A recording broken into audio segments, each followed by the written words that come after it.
Ini adalah video perpisahan. Saya harusnya pamit dari gereja ini. Terima kasih untuk semua yang sudah kita lakukan bersama dalam pelayanan. Dan kita percaya bahwa kita boleh bersama-sama melayani di kesempatan yang lainnya. Terima kasih dan mohon maaf jika ada sesuatu yang tidak berkenan di hati Bapak Ibu sekalian.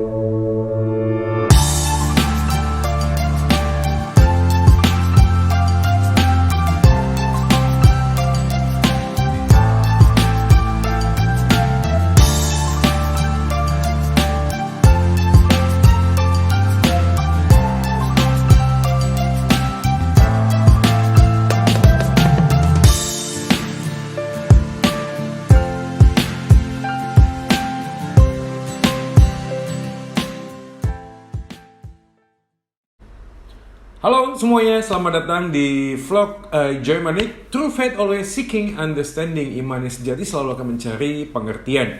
Nah, seperti yang kita tadi udah dengerin di depan guys, itu adalah sebuah kalimat yang sering kali juga dipakai oleh beberapa hamba Tuhan, penginjil, pendeta, atau siapapun dia yang melayani sebuah gereja dan kemudian harus berpamitan. Dan dari sebuah refleksi terhadap eksposisi Injil Matius yang sebelumnya udah aku upload di video-video sebelumnya, teman-teman yang belum melihatnya bisa langsung cek, linknya ada di atas ini. Dan kita akan semua melihat sebuah refleksi tentang panggilan Tuhan, khususnya bagi kita yang melayani sebagai pengerja atau menjadi hamba Tuhan, penginjil, pendeta, penuh waktu guys di dalam sebuah gereja atau dalam sebuah institusi apapun. Sebelum kita melanjutkan video ini, silakan pencet tombol like, lalu share video ini sebanyak mungkin, lalu jangan lupa subscribe untuk mendukung pelayanan melalui media YouTube channel ini. Mungkin teman-teman sekalian ini hal yang terdengar sedikit tabu pada waktu kita bicara tentang seorang hamba Tuhan yang kemudian bergabung dalam sebuah gereja dan memutuskan untuk keluar guys. Dan sekali lagi, ini no offense buat kita semuanya yang mungkin punya pengalaman keluar dari gereja berkali-kali, lebih dari 1 atau 2 kali pelayanan, tempat pelayanan khususnya di ladang pelayanan Tuhan. Dan ini juga no offense bagi kita yang mungkin juga tidak melayani sebuah gereja, tapi paling tidak video ini akan memberikan sebuah edukasi kepada kita semua guys, baik hamba Tuhan, baik juga pendeta, penginjil, ataupun mungkin para majelis yang hari ini bersama-sama melayani dalam sebuah gereja. Ada 5 hal yang menjadi faktor ketika seseorang itu kemudian memutuskan untuk keluar dari gereja di tempat di mana dia melayani. Secara pribadi, saya sendiri tidak terlalu setuju kalau kita ini punya banyak tempat pindah-pindah satu tempat ke tempat yang lainnya. Tetapi memang satu sisi yang lain kita nggak bisa ngomong terlalu dalam guys. Karena kita tahu bahwa ini sebuah panggilan. Tapi paling tidak kita bisa belajar beberapa hal melalui kacamata Injil Tuhan. Supaya kita bisa melihat apa yang sebenarnya bisa jadi sebuah refleksi. Di dalam kita saat ini ingin memutuskan untuk keluar dari sebuah pelayanan. Atau mungkin ingin melanjutkan pelayanan yang berikutnya di tempat yang lain atau di tempat yang sama.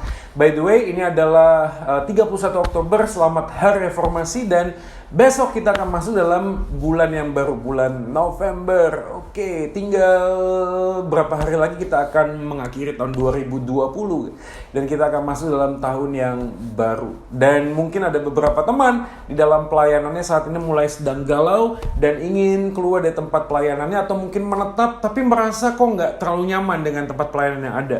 Siapa tahu melalui video ini Tuhan bisa ngomong sesuatu pada kita, dan kalau misalnya ada masukan atau misalnya komen atau diskusi lainnya, silakan masukkan di dalam kolom komentar di bawah ini.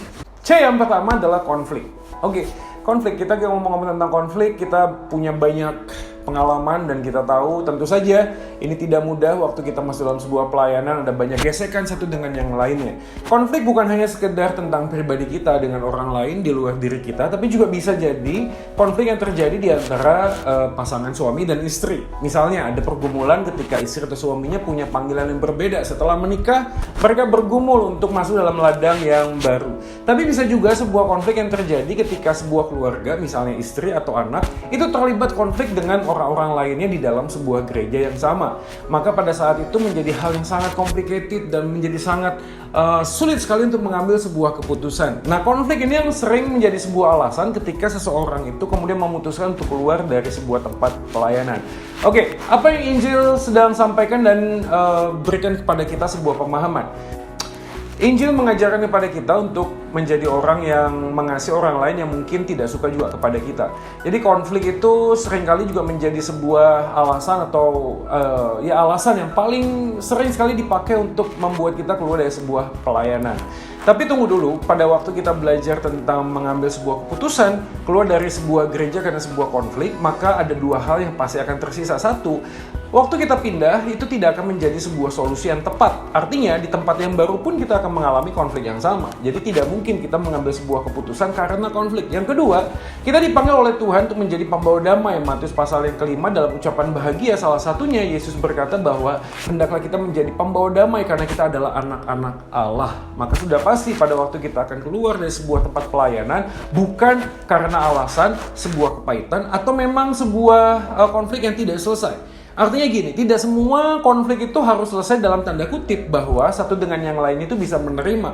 Tapi paling tidak harus saling bisa memahami. Karena pada waktu kita bisa saling memahami, kita agree to disagree. Kita bisa setuju kepada ketidaksetujuan. Mungkin ada perbedaan pendapat, itu bukan berarti kita harus satu dengan yang lainnya berpisah dong. Harusnya begitu. Tapi kalaupun memang harus keluar dari tempat itu, maka pastikan bahwa satu dengan yang lainnya sudah membuat rekonsiliasi.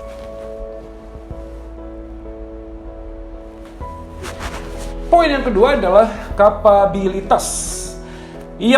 Gereja modern pada saat ini selalu meminta sebuah tuntutan yang sangat tinggi terhadap hamba Tuhan yang akan direkrut di dalam sebuah gerejanya.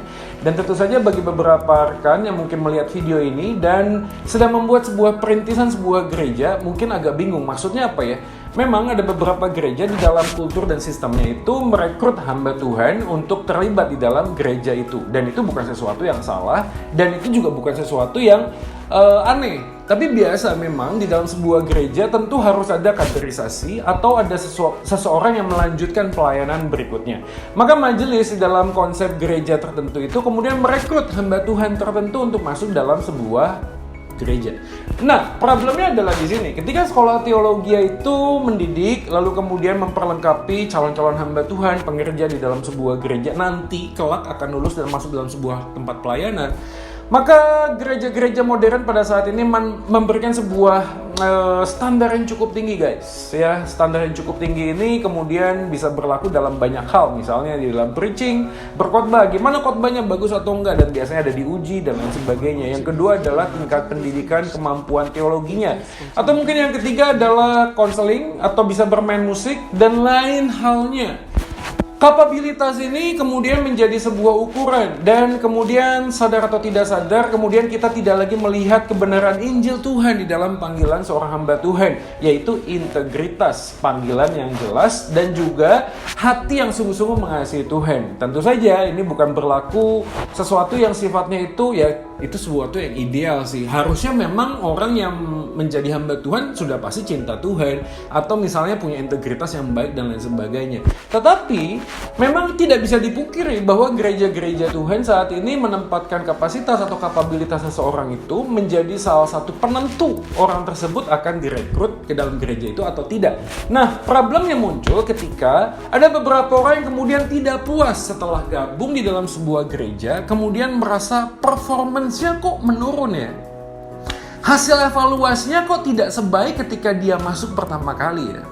Maka ada banyak hamba Tuhan yang mungkin galau atau gelisah. Memang ada banyak gereja juga yang sangat baik sekali, yaitu memberikan sebuah kesempatan buat hamba Tuhannya, buat pengerjanya untuk mengupgrade. Ya, katakanlah masuk dalam sekolah Alkitab lagi, ambil gelar master atau mungkin sertifikasi atau hal lainnya.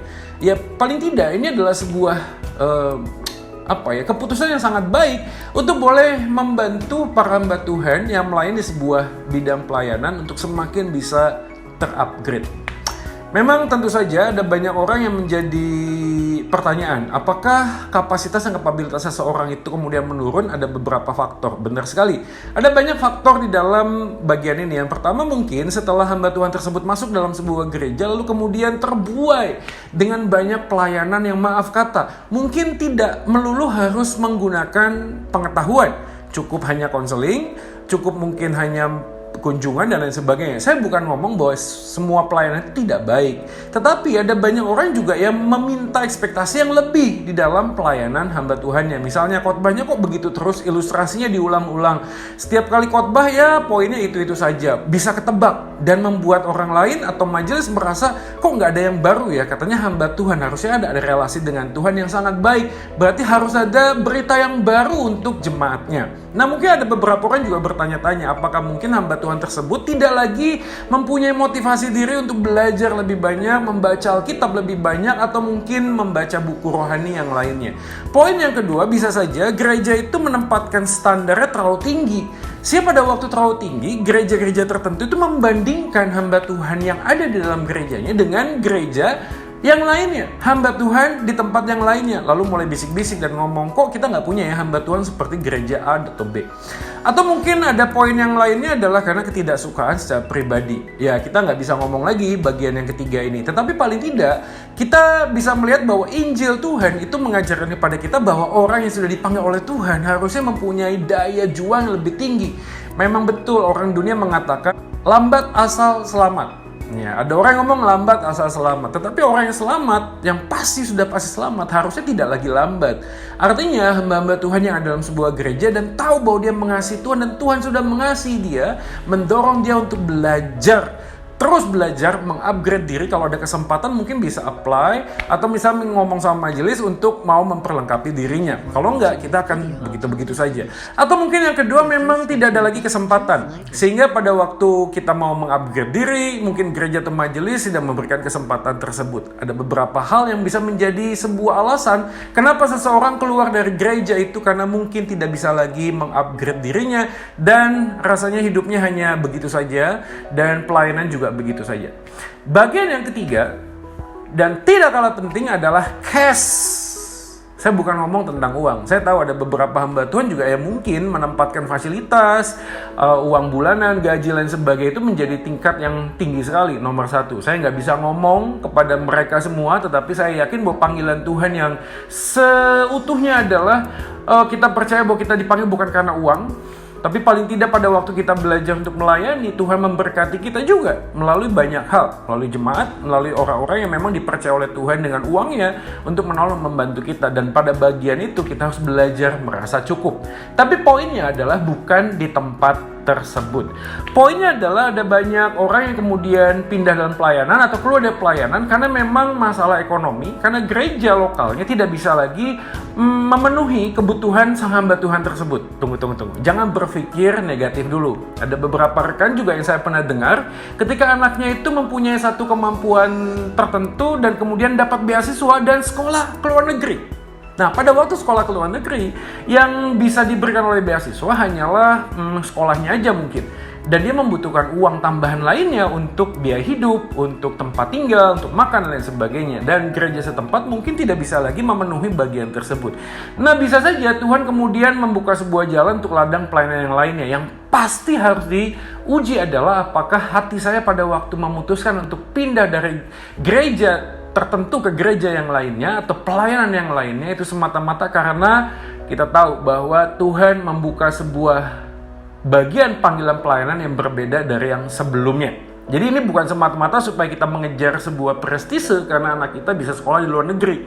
Enggak juga seperti itu, karena kita percaya kalau memang Tuhan itu memanggil anak kita untuk belajar dan punya beasiswa ke luar negeri, Tuhan juga akan mencukupkan. Nah, dalam konteks bagian tersebut ada beberapa rekan yang mungkin harus berpindah. Misalnya dari tempat yang ada di kabupaten, di kota Madia, harus pindah ke kota yang lebih besar dan lain sebagainya. Memang kita nggak bisa memungkiri bagian ini. Tetapi kalau Anda tidak setuju dengan pilihan pandangan ini, silakan leave komen Anda dan memberikan masukan yang lebih baik untuk teman-teman kita yang lainnya. Yang keempat adalah sistem gereja. Nah, di dalam bagian konteks ini ada beberapa hamba Tuhan yang keluar juga karena alasan emeritasi. Apa sih emeritasi? Mungkin ada beberapa orang yang belum paham dengan bagian ini. Jadi emeritasi adalah sebuah sistem gereja yang mungkin di dalam bahasa dunianya bisa dikatakan pensiun. Tetapi ini bukan pensiun, tetapi dilepaskan dari sebuah tanggung jawab struktural. Di dalam sebuah gereja rapat, pengambilan keputusan dan lain sebagainya. Tetapi kependetaan penginjilnya atau jabatan apapun tidak lepas dari dirinya. Artinya setiap orang yang melayani Tuhan akan melayani sampai titik darah penghabisan. Jadi nggak ada tuh pelayanan yang sifatnya itu pensiun, nggak. Tapi mungkin di dalam bagian struktural itu memang tidak lagi dilibatkan secara aktif. Nah, ada banyak hamba Tuhan yang kemudian pindah dari satu gereja ke gereja yang lainnya karena memang panggilannya tidak lagi di sana, karena memang bagian dari sistem gerejanya. Jadi beberapa gereja tertentu memang menempatkan hamba Tuhannya di dalam konteks presbiteros, sebuah kemajelisan. Jadi mereka yang direkrut kemudian harus mengambil sebuah pilihan apakah mereka akan melanjutkan atau tidak.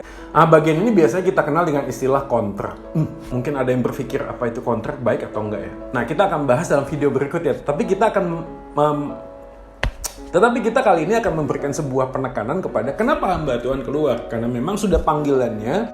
Karena panggilan dalam gereja tersebut sudah tidak lagi diperpanjang karena berkaitan dengan kontraknya sudah selesai. Bagian yang kelima adalah culture atau budaya gereja. Nah, ini memang agak kompleks sih, tetapi kalau kita melihat dalam konteks culture budaya gereja ini, ada beberapa orang yang juga harus berpikir tentang apakah pelayanan itu sifatnya harus seumur hidup di tempat yang sama atau tidak. Bagi beberapa gereja yang memang sifatnya mungkin seperti gereja Pentakosta dan lain sebagainya memang dirintis oleh satu orang atau satu keluarga, itu biasanya memang gerejanya akan terus berjalan. Itu sifatnya seperti dinasti, yaitu engkongnya dulu jadi pendeta yang merintis mulai dari 10 orang, 15 orang, lalu kemudian berkembang. Lalu setelah engkongnya ini atau kakeknya ini tua, lalu di pass over, dilanjutkan oleh anaknya dan kemudian kepada anaknya yang lainnya. Jadi pelayanan yang sifatnya itu memang seperti sebuah pelayanan keluarga. Dan tidak aneh di dalam culture gereja yang seperti ini, hamba Tuhan itu dianggap sebagai manusia yang setengah dewa memang ya, tidak pernah salah. Mungkin ya ada beberapa orang pernah ngomong seperti itu, tetapi saya tidak akan bicara bagian itu. Karena ada banyak orang yang kemudian masuk dalam gereja yang memang dimulai dibentuk oleh satu orang atau satu keluarga, dan ketika ada hamba Tuhan yang lain yang masuk, itu sulit bukan karena di dalam aturan gerejanya, bukan, tetapi memang di dalam sebuah keluarga yang memang dirasa kok sulit ya untuk blend di dalam keluarga tersebut. Nah, dalam pelayanan gereja yang lainnya seperti gereja tempat saya melayani hari ini sifatnya presbiteros, yaitu kemajelisan. Dan percaya bahwa kolektif kolegial adalah sebuah cara bagaimana Tuhan tuh bicara. Apa sih kolektif kolegial? Itu sebuah keputusan yang diambil dari suara bulat. Tidak lagi personal tetapi komunal, 20 orang, 30 orang, dan di sanalah ada kesatuan hati, dan di sanalah kita bisa menguji bahwa panggilan Tuhan ini benar atau tidak. Nah, dalam konteks bagian itu mungkin Anda akan berpikir, wah kok jadi lambat ya gerejanya.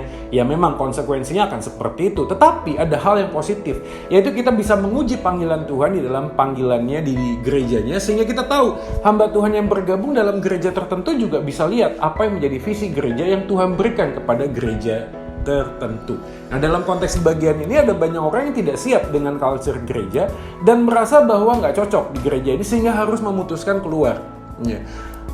Mungkin Injil mengajarkan kepada kita untuk belajar menempatkan kepentingan gereja atau kepentingan komunal itu lebih besar daripada kepentingan kita sendiri, teman-teman sekalian. Kenapa begitu? Karena kita sebagai hamba Tuhan seringkali punya ego. Ada beberapa gereja juga yang mempunyai sebuah sistem ketika seseorang bisa dipendetakan, itu bukan karena kapabilitasnya, panggilannya, integritasnya, bukan, tetapi karena latar belakang sekolahnya atau rekomendasi seseorang. Nah, ini tidak bisa dipungkiri pernah terjadi. Ya, tetapi yang jadi poin saya adalah kalau kita memutuskan untuk keluar karena sistem gereja yang seperti ini, lalu kemudian kita memutuskan untuk cari gereja semata-mata untuk mendapatkan jabatan tertentu, maka harusnya kita memikirkan ulang apakah sesungguhnya panggilan itu adalah dari Tuhan. Karena kalau kita masuk dalam sebuah gereja, kita harus menerima apapun yang terjadi. Culture memang bisa dirubah, tetapi membutuhkan waktu. Tidak mudah, mungkin bisa di pass over kepada anak kita kalau memang dia dipanggil menjadi hamba Tuhan, dan di sanalah mereka bisa membuat sebuah culture yang baru. Tetapi gereja-gereja tertentu yang sudah cukup dewasa, mungkin usia 25 tahun, 30 tahun, 100 tahun, kemudian akan sangat sulit sekali untuk merubah culture tersebut. Tapi kita yakin dan percaya bahwa setiap gereja punya tradisi, punya budaya tertentu yang kita bisa melihat di dalam kacamata Injil Tuhan, dan di mana kita bisa mengubah makna yang ada dalam culture tersebut dan kita tetap melayani di dalam gereja itu. 5 hal yang menjadi poin yang penting di dalam kita mengambil keputusan untuk keluar di dalam sebuah gereja atau tetap di gereja tersebut. Tetapi yang lebih penting adalah C yang terakhir, itu calling. Saya tidak memasukkan dalam 5 hal karena ini harusnya menjadi hal yang standar dan mutlak, yaitu sebuah panggilan. Manakala kita dipanggil oleh Tuhan untuk pindah ke gereja yang lain karena memang Tuhan memanggilnya dengan hikmatnya. Misalnya ada beberapa rekan yang melayani sebuah gereja kemudian terpanggil menjadi seorang dosen di sekolah teologi atau tempat yang lainnya, atau mungkin menjadi seorang misioneri. Nah, panggilan itu haruslah diuji. Jangan sampai setiap kali kita memutuskan untuk pindah atau keluar dari sebuah tempat atau ladang pelayanan, semata-mata motivasi kita nggak murni dan tidak kudus. Dan kita perlu menguji hati kita. Jangan sampai kita memutuskan untuk keluar karena satu faktor konflik, yang kedua karena faktor uang atau fasilitas, yang ketiga karena faktor kita nggak setuju dengan budaya lain sebagainya, atau mungkin dengan yang keempat dengan sistem gereja lain sebagainya. Karena semuanya itu bukanlah hal yang esensial di dalam sebuah panggilan. Memang betul semuanya itu penting dan mendominasi seringkali dalam pelayanan. Tetapi yang lebih utama dari semuanya itu adalah memastikan bahwa kita adalah hamba Tuhan. Hamba Tuhan berarti kita adalah pelayannya Tuhan. Dan pelayan Tuhan bukanlah hamba gereja. Tapi kita hanya bisa menempatkan diri kita sebagai hamba Tuhan ketika kita belajar tunduk di dalam gereja di mana kita melayani saat ini. Jadi ketundukan kita kepada gereja lokal adalah sebagai bukti bahwa kita sungguh-sungguh sedang melakukan panggilan kita sebagai hamba Tuhan. Nah, di dalam bagian inilah maka panggilan sebagai hamba Tuhan perlu kita koreksi. Teman-teman sekalian, setiap hari Injil Tuhan harus menjadi sebuah dasar dan fokus di mana kita mulai bisa melayani dan bagaimana kita bisa mengupgrade diri kita. Kita percaya bahwa panggilan Tuhan itu sangat luas dan besar sekali. Dan kalau kita dipanggil oleh Tuhan, kiranya apa yang kita bisa kerjakan dan tinggalkan di dalam pelayanan selama di dunia ini boleh berarti bagi anak-anak atau cucu kita, bagi banyak orang. Dan semoga di dalam situasi yang sulit ini juga panggilan kita tidak membatasi pekerjaan Allah yang luar biasa besarnya. Dan kita bisa belajar untuk memaksimalkan kehidupan kita dan mengabarkan Injil Tuhan bagi banyak. Situasi yang sulit ini kita terus belajar bersandar pada Tuhan, menguji hati dan motivasi kita. Dan kalaupun ada sesuatu yang terjadi dalam sebuah gereja, ingat panggilan kita adalah mengasihi orang, bukan menyukai orang. Kalaupun kita dipanggil untuk mengasihi orang yang tidak suka kepada kita, maka itulah panggilannya. Maka kasih hanya bisa terjadi ketika kita belajar menyangkal diri dan memikul salib. Di sanalah kasih Kristus itu boleh nyata di tengah-tengah kehidupan kita. Dan kehidupan kita sebagai hamba Tuhan bukanlah ditentukan dari prestasi atau khotbah kita yang sangat baik, walaupun itu juga penting. Tetapi yang lebih penting daripada itu adalah bagaimana kita menghidupi Injil Tuhan di tengah-tengah kehidupan, di dalam keluarga, di dalam kehidupan personal, kehidupan kita bersama dengan Tuhan, membaca Alkitab, berdoa menjadi berkat, paling tidak bagi orang-orang yang terdekat di sekeliling kita. Dan di sanalah kita percaya bahwa panggilan Tuhan yang sesungguhnya dimulai dari keluarga kita. Discipleship begin in your family. Oleh karena itu, mari kita terus berderap bersama, bergandeng tangan, dan kita saling menguatkan. Oh ya, by the way, kita punya juga satu gerakan discipleship movement bagi para leaders, pastors, penginjil di dalam sebuah komunitas pemuritan yang kita ketemu sebulan sekali untuk saling mendoakan dan saling melengkapi. Kalau ada yang mau gabung, silakan kontak.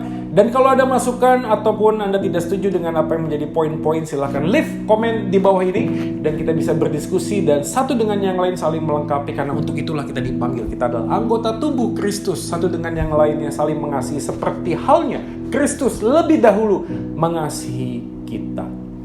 Sampai di sini dulu vlog ini. Jangan lupa untuk like, share video ini sebanyak mungkin, dan subscribe channel YouTube ini supaya mendukung pelayanan ini dan menjadi berkat bagi banyak orang. Tetap sehat, tetap semangat teman-teman sekalian. Tuhan Yesus memberkati kita.